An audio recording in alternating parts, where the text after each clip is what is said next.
Eh bien voilà, lumière à vous, chères intelligences, et toute ma gratitude pour votre présence, vous qui êtes déjà là, pour regarder cet enseignement, un enseignement encore une fois de plus très révélatrice parce que nous allons parler cette fois-ci de l'éveil de la Kundalini. Et vous le connaissez bien, la spiritualité considère ce service comme étant un grand service. Et si il faut qu'on parle de la Kundalini, donc il faut que la personne soit expérimentée, qu'il ait un savoir très élevé et qu'il soit capable, n'est-ce pas, d'éveiller tous les chakrans en lui. Voilà un peu sur quoi nous allons parler. C'est quoi effectivement la Kundalini? Ici donc, je vous invite à suivre, à regarder cette vidéo, la partager, commenter même, et nous poser des questions s'il faut, parce que nous avons touché le sujet le plus important de la spiritualité, un sujet qui est considéré comme un grand enseignement dans la spiritualité. Mais curieusement, la sagesse de la lumière va vous amener à comprendre les biens fondés de cet enseignement, comment il a été tronqué ou changé ou modifié, de manière à ce que l'humanité ne pouvait pas accéder à ces savoirs qui n'est rien d'autre que l'activation des 12 chakras.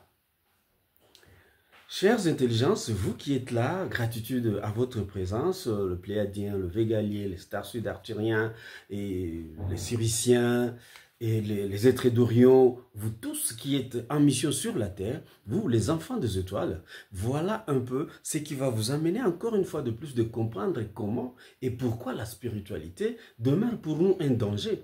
Parce que si nous disons et nous considérons que lever de la Kundalini, nous utilisons le terme, sanskrit qui a été utilisé depuis il y a 15 000 ans, bon, dans la langue qui a été utilisée il y a depuis 15 000 ans, on a parlé de l'éveil de la Kundalini. Vous allez vous rappeler que cette langue a été parlée en Inde, et de l'Inde, il y a vraiment toute une civilisation culturelle, spirituelle, que l'on respecte actuellement sur la planète Terre. Donc, il y a l'Égypte et l'Inde qui ont qui ont gardé ces enseignements-là élohimiques, que je peux appeler les enseignements de reptiliens, après les déluges d'Atlantide. Et à ce moment-là, ils se sont éparpillés. Ceux qui étaient restés sur la terre, ils sont restés sur la terre en train de transmettre le savoir des êtres qui venaient effectivement de l'Atlantide. Voilà. Ces êtres-là, ils sont allés se réfugier dans d'autres terres, n'est-ce pas, où ils pouvaient amener le savoir atlantéen, là où ils étaient partis. C'est comme Thoth qui est venu en Afrique, et plus précisément en Égypte, où il s'est installé avec d'autres êtres, les enfants des Anu, qui, dans leur densification, n'ont pas réussi à monter encore dans leur soucoupe pour rentrer à Nibiru. Voilà un peu la situation sous laquelle ils se sont retrouvés. Et ceux qui n'ont pas réussi à rester ici sur la terre, ils se sont donc arrangés pour entrer sous la terre. C'est là où vous attendez qu'il y a des êtres qui sont sous la terre. Il y a les êtres de lumière, effectivement, qui se sont réfugiés aussi sous la terre. Et il y a d'autres êtres, la race reptilienne, qui s'est réfugiée aussi sous la terre. Donc nous avons des espaces ou bien des endroits sous la terre dans lesquels habitent les êtres qui venaient enseigner l'humanité à l'époque. Les êtres de lumière, c'est à Agartha, où ils sont tous. En dessous, ils ont créé une civilisation là-bas et ils ne cessent de nous assister. C'est à travers eux que nous recevons d'autres canalisations, comme d'autres canalisations qui nous parviennent de notre famille de conscience. Et à moi, en tant qu'arthurien, ça vient de l'Arthurius. Voilà. Donc, nous avons deux possibilités de recevoir les enseignements ou la canalisation. Ce qui vient d'Arthurius et ce qui peut nous parvenir des êtres d'Arthurius et des êtres qui sont à Agartha. Et pardon, à Shambhala, oulala, qu'est-ce que je disais, à Shambhala, donc les êtres de lumière sont à Shambhala, et les êtres de Nibiru, ou les reptiliens sont à Agartha. Voilà. Donc ce sont les deux endroits où ils se sont réfugiés. Mais ceux qui sont restés sur la terre, quand il y a eu des déluge d'Atlantide, ces êtres-là, qui sont restés sur la terre, comme Thoth et d'autres. Ils se sont éparpillés dans les endroits où il y avait encore des gens qui n'étaient pas concernés par cette déluge-là. Donc le déluge a eu lieu il y a 15 000 ans, 13, évidemment maintenant c'est 14 000 ans. Et aujourd'hui, les enseignements qui sont venus de là continuent à perturber l'humanité et à la rendre toujours esclave dans la troisième dimension. Nous disons la troisième dimension, c'est la dimension de la dépendance. La dimension dans laquelle aujourd'hui toute l'humanité se trouve plongée. Voilà pourquoi il n'y a pas le succès, il n'y a pas la réussite, il n'y a pas la paix, il n'y a pas la joie, il n'y a pas l'amour, il n'y a pas tout ce que nous avons besoin d'avoir sur la terre parce que nous sommes encore bloqués à la troisième dimension. La dimension de la dépendance. Dépendance à qui? Aux divinités et aux anges et aux démons. Parce que même les marabouts, ils travaillent avec la même famille, mais d'autres se sont nommés de bien, ou bien de vrai, et d'autres se sont nommés de faux. Donc, nous avons les anges et les dieux, et nous avons les démons et Satan. Voilà. C'est pas ça la leçon du jour, mais je voulais juste vous montrer comment ces gens-là furent dispersés et comment ils nous ont amené les enseignements qui ont fait qu'effectivement les déluges aient lieu. Parce qu'à l'époque, si vous suivez bien le 15 tablettes de Thoth, il vous dit que les êtres de lumière venaient toujours enseigner la race qu'ils avaient créée. Et quand ils venaient nous enseigner, les enseignements de la sagesse de la lumière étaient très puissants au point que leur père, à nous, n'était pas à mesure ni même de revendiquer ni de faire quelque chose qui pouvait séduire l'humanité. Leurs enseignements n'étaient pas du tout acceptés par le peuple et c'est comme ça qu'ils décidèrent d'éliminer toute la race des humanoïdes terriens Homo sapiens sapiens. Et cela va se passer en Atlantide et ils vont éliminer vraiment toute une civilisation, toute une race va disparaître. Mais comme, je me répète, comme nous avions eu la chance d'avoir des êtres de lumière qui se sont réfugiés à Shambhala, ça va? Ces êtres-là n'ont pas cessé d'illuminer quelques personnes qui avaient encore la conscience du savoir réel, donc de la réalité, et qui avaient la flamme de la réalité. Et cela a permis à ce qu'aujourd'hui, nous avons connu certaines personnes qui sont venues nous dire que les dieux que vous adorez, ce n'est pas vos dieux. Le Dieu que vous servez, ce n'est pas vos créateurs. Les dieux là que vous servez, les satans là qui vous utilisent, toutes ces histoires-là de la spiritualité, c'est du mensonge, c'est la sorcellerie, c'est le mal qui fait que l'humanité n'évolue pas. Maintenant, en Égypte, pardon, en Inde, il faut amener cet enseignement-là, qui était effectivement de bouche à l'oreille, sur l'éveil de la Kundalini. Éveiller la Kundalini, d'abord c'est un mot sanskrit, comme je l'ai dit, qui prend donc origine dans la langue sanskrite, qu'on ne connaît même plus aujourd'hui. Mais au moins on connaît le rite et comment les choses se passaient et ce qui se disait et ce que les gens pouvaient sentir quand la Kundalini était éveillée. Mais c'est quoi la Kundalini? D'après la définition, bien d'après les explications en sanskrit, la Kundalini, c'est une énergie, n'est-ce pas, qui est basée ou bien qui est centrée dans le bas du dos, hein, donc en dessous, selon la spiritualité, au premier chakra.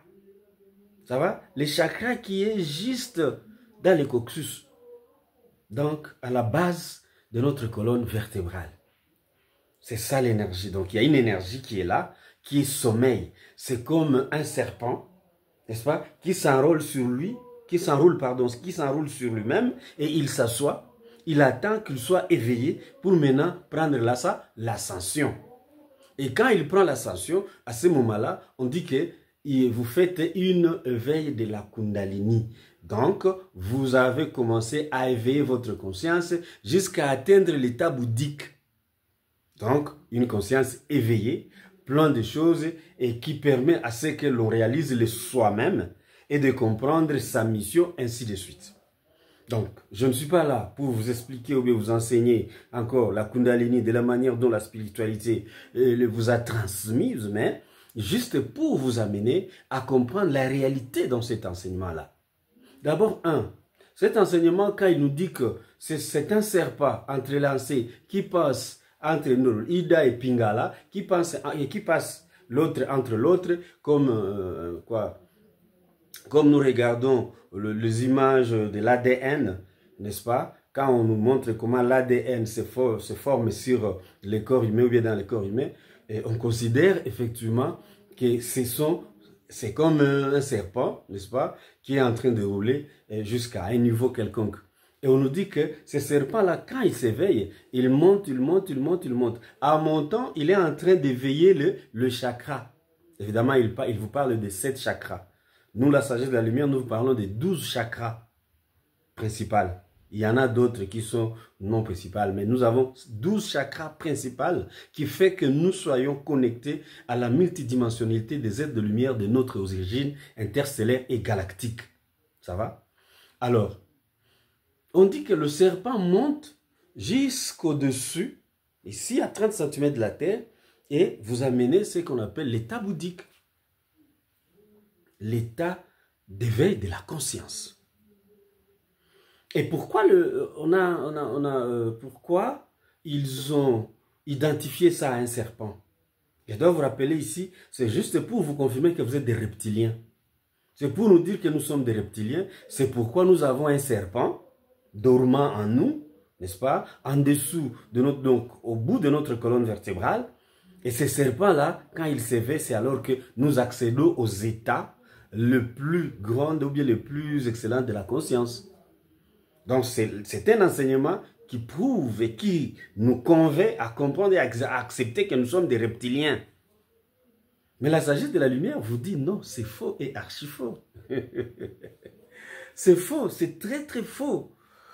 L'énergie de la Kundalini, nous utilisons le terme Kundalini pour vous permettre de comprendre. Si nous utilisons les termes l'énergie créatrice qui est en nous, c'est ça, c'est que nous pouvons appeler comme l'énergie créatrice, l'énergie qui crée en nous, qui éveille nos consciences, qui fait tout ce qu'il faut. Nous allons utiliser le mot Kundalini pour que vous compreniez le sens des choses que nous parlons. Mais si on utilise l'énergie créatrice, vous n'allez pas effectivement vous situer par rapport à la Kundalini.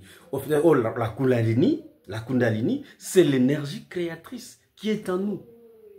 Cette énergie-là nous permet d'être des créateurs. Cette énergie-là est une énergie qui est dans toute créature. Parce que chaque créature doit se reproduire. Chaque créature doit créer l'image de soi-même. C'est comme nous qui faisons nos enfants. Nous sommes des co-créateurs parce que nous produisons l'image de nous-mêmes. Par cette énergie-là appelée l'énergie créatrice. Cette énergie-là permet à ce que nous soyons en mesure de fabriquer tout ce que nous fabriquons comme maison, tout ce que nous créons là, toutes les formes de création matérielle, physique, tout ce que nous avons eu à créer provient de cette énergie-là. C'est une énergie inspiratrice ou créatrice qui vient d'une inspiration d'en haut et non d'en bas.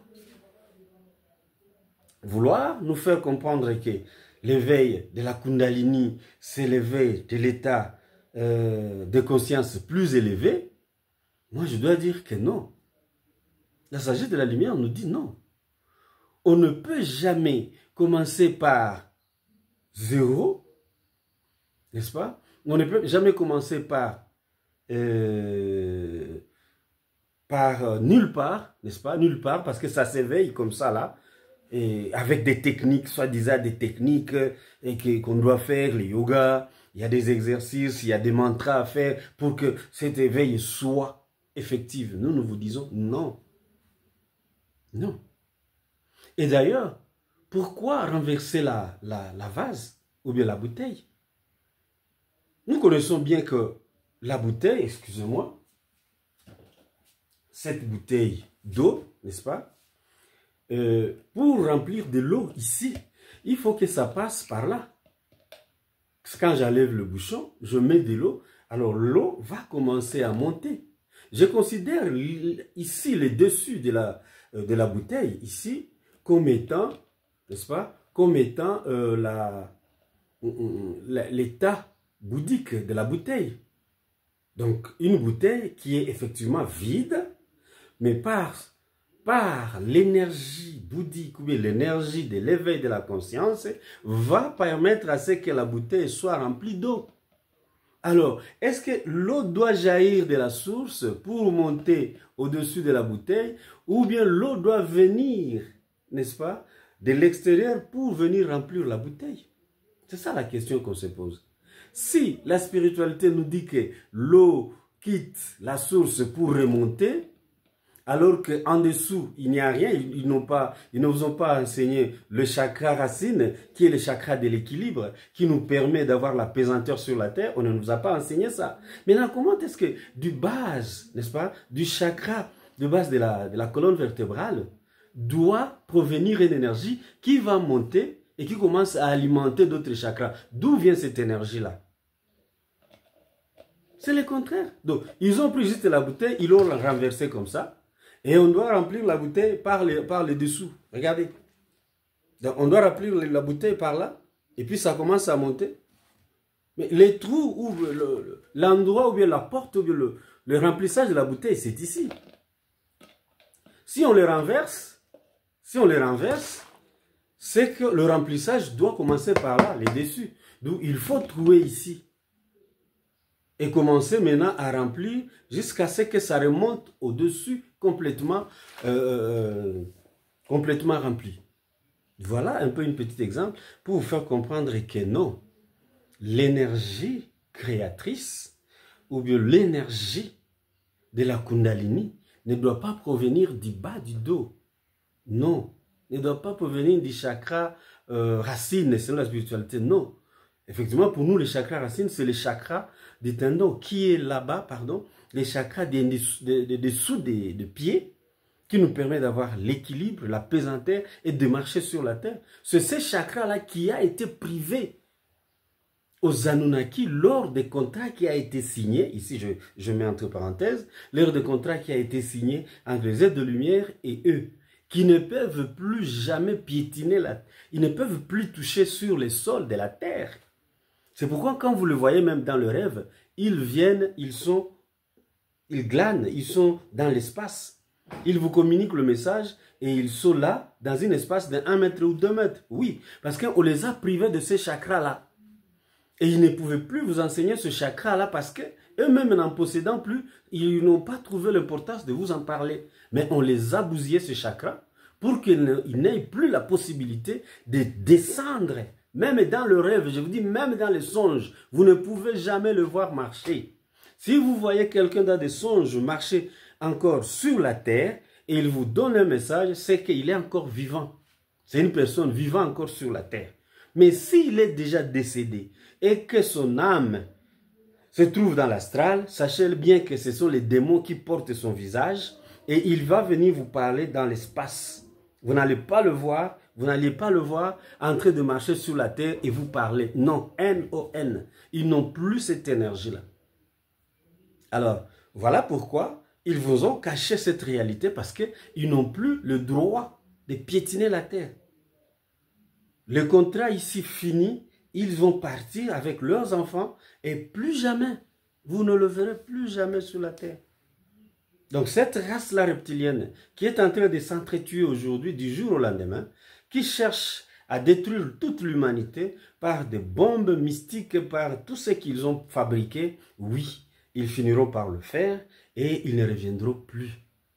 Mais nous qui sommes les propriétaires, les héritiers, les enfants des étoiles, qui ont été créés multidimensionnellement, nous serons là et dans la 5e dimension, parce que nous aurons maintenant la possibilité de quitter la 4e dimension, pour aller à la 5e dimension. Et à la 5e dimension, c'est l'amour inconditionnel qui va régner en nous. Et nous serons capables donc de transformer la terre en un paradis. L'éveil de la Kundalini. Comment ça? Comment on peut commencer de la source pour aller au succès? Non. Ça, c'est vraiment contradictoire. Je sais que, je vous l'ai dit encore une fois de plus, quand on parle d'un état bouddhique, on parle d'un état d'une conscience éveillée. être Bouddha, ou bien atteindre l'état bouddhique, c'est atteindre l'état d'une conscience éveillée. Et quand la conscience est éveillée, votre troisième œil s'ouvre, ça va? Vous commencez à comprendre la réalité et directement vous avez le troisième chakra, ça va? Qui va vous donner le pouvoir de la parole. Vous commencez à convaincre tout le monde et toute personne parce que vous êtes conscient que vous êtes un être de lumière, vous êtes un être qui a le pouvoir de la parole et d'autres 12 pouvoirs en lui. Et directement, le chakra du cœur est activé, celui de l'amour inconditionnel. Et directement, vous avez aussi le chakra qui est entre les deux épaules. Je vais vous donner un petit exemple. Quand vous priez pour les gens, vous posez toujours la main sur eux. Vous ne savez pas, vous utilisez quelle énergie? Vous utilisez l'énergie du chakra de la main. Vous mettez l'autre main au-dessus, l'autre main en bas. L'autre prend l'énergie, il les transmet au malade. C'est vrai que l'énergie provient de vos sources et des divinités. Néanmoins, c'est comme ça, c'est ça la formule. Il y a un chakra, il y a un centre d'énergie entre les deux mains. Ça va? Et c'est le chakra de la guérison. On ne vous a pas donné ça. On ne nous a pas dit qu'il y a le chakra de l'amour inconditionnel dans le cœur, là où il y a l'amour. Le centre du cœur, c'est le centre de l'amour. Quand vous l'activez, ça devient l'amour inconditionnel. Ça, on ne vous a pas dit. Ainsi de suite, vous descendez jusqu'au foie, jusqu'au foie, là où il y a le chakra de la conscience. Vous descendez au rein, vous descendez à la rate, il y a aussi d'autres chakras. Vous allez maintenant au plexus solaire et vous allez au chakra sacré, vous descendez au chakra, selon eux, de la base, et après, les chakras racines, celui de la pesanteur, celui de l'équilibre, qui travaille directement avec les cervelets. Ça va? N'est-ce pas, on vous a dit que marcher à pied, quand vous n'êtes pas en bonne santé, vous procure du bienfait sur la santé. Oui, pourquoi? Parce que le pied nu se connecte directement à l'énergie de la Terre. Cette énergie traverse directement le corps physique pour vous connecter à votre origine interstellaire galactique. Donc, votre soleil d'origine qui nourrit votre corps physique à partir de votre corps éthérique. Ça va? Donc, la Kundalini ne devrait pas s'éveiller du néant pour maintenant éveiller tout le corps en montant. Il tire l'énergie où? L'énergie doit provenir de là. L'énergie doit provenir du soleil central, de votre origine interstellaire galactique. C'est comme ça que vous atteignez directement l'état de conscience éveillé. Vous devenez d'abord Bouddha et puis vous commencez à activer tous les chakras jusqu'à la fin, jusqu'en dessous. Voilà les services que les intelligences créateurs de l'école, n'est-ce pas, de la sagesse de la lumière, font. Ils sont dans le service d'activation des chakras. C'est ça, l'énergie créatrice. Et la base, c'est l'énergie créatrice du chakra sacré. Cette énergie de la base du chakra sacré ne serait pas activée si l'état de la conscience n'était pas encore éveillé, n'était pas encore mis en évidence. Mais tout et chacun qui accepte la sagesse de la lumière et qui comprend la réalité que nous vous transmettons, il est capable de faire ce service d'activation ou bien d'éveil de la Kundalini, s'il faut utiliser votre terme de la spiritualité pour bien me comprendre. Vous avez la possibilité d'activer l'énergie créatrice qui est en vous. Et sans pour autant faire le mantra, sans pour autant faire des yoga, on ne fait pas ça, on n'en a pas besoin. Nous avons seulement besoin que vous arriviez, que vous commenciez par l'état bouddhique pour descendre vers d'autres états de conscience. L'état bouddhique d'abord. Et ça va vous permettre que la troisième œil fonctionne, n'est-ce pas? La troisième œil fonctionne, ça va? Les ajna. Et puis vous descendez le chakra de la gorge, celui du pouvoir de la parole. Et surtout, c'est celui que vous utilisez. Dès que vous prenez conscience que vous êtes un être de lumière, vous commencez à parler ou bien à prononcer des mots par le pouvoir de votre parole. Directement, le chakra ici est activé. Parce qu'avec cette déclaration-là, personne, sorcier ou magicien ou démon, diable, prêtre, c'est pas moi qui veut te jeter un sort, il ne te trouvera plus. Il ne peut plus t'atteindre, oui. Il peut atteindre tes biens, il peut détruire tes biens physiques, matériels, pardon. Tes biens matériels, il peut les détruire. Mais toi, ton corps physique, aussi le temps que ton corps éthérique sera toujours purifié dont le deuxième chakra est toujours purifié et active ou bien actif, personne, rien. Et là, la Kundalini ou bien l'énergie créatrice en vous est en train de vibrer, est en train de vibrer. Et vous êtes directement canalisé à la source pour recevoir quoi? Ce que nous appelons la canalisation. Parce que vous ne pouvez pas recevoir la canalisation si votre chakra couronne, selon la spiritualité, si le chakra qui se connecte à vos origines interstellaires et galactiques n'est pas éveillé, n'est pas activé. Ce chakra-là n'est activé que par soi-même. Ça, je dois vous rappeler. Quand vous écoutez les enseignements, vous écoutez, ça s'active. Et directement, ça communique avec la conscience au niveau du foie. Et la conscience dit au mental, la réalité c'est ça. Et directement, vous avez déjà commencé par atteindre l'état bouddhique. Et le reste commence à s'activer. Et c'est comme ça que vous trouvez un être de lumière, un enfant de la sagesse de la lumière, est calme et posé. Il n'a pas besoin de prier pour manger. Il n'a pas besoin de prier parce qu'il va devenir malade. D'ailleurs, je dois vous dire qu'on ne tombe vraiment pas malade. On ne peut pas avoir de maladies chroniques. C'est via des parasites, des maladies, des malaria qui sont par les piqûres de moustiques et qu'on sort, le rhume par rapport au climat, aux températures, ça peut nous arriver. Mais dire qu'une intelligence créatrice qui a la sagesse de la lumière, qui fait régulièrement ses services de purification du corps éthérique, tomber ou bien avoir une maladie chronique, en tout cas ça, c'est loin de nous. Ça, c'est la spiritualité, pas chez nous. Parce que dès que le corps éthérique reste pur, et tu continues à garder cette pureté, et toute la vibration de vos énergies, des 12 chakras, personne. Même si on faisait un culte des morts, si même tout le magicien qu'on sort se réunissait pour t'envoyer seulement du feu ou bien des bombes comme vous le faites dans vos églises, là, ça n'ira pas. Ça ne réussira jamais. Parce que l'énergie créatrice en moi et aux intelligences créateurs qui sont à l'école est active. Donc la Kundalini est activée. Il suffit seulement de vous donner certains secrets d'utilisation de ces chakras-là. Et c'est ça la leçon que les étudiants vont commencer très bientôt là. Quelques secrets d'utilisation de ces énergies. Pas d'éveil, non, non. Ça a commencé déjà là-bas et tous les chakras se sont réveillés. Maintenant, il faut savoir utiliser, il faut savoir acquérir le bienfait de l'activation de ces chakras-là. C'est ce qui est important. Atteindre l'état d'éveil de la conscience, ça commence par l'élimination. Ça vient comme ça, ça descend, ça va? Et quand ça descend, ça vous donne vraiment, si je peux me répéter, ça vous donne ça vous rassure que vous êtes réellement un être de lumière. Point barre. Et dès que vous vous rassurez, vous vous affirmez cela, vous êtes effectivement libéré de la spiritualité.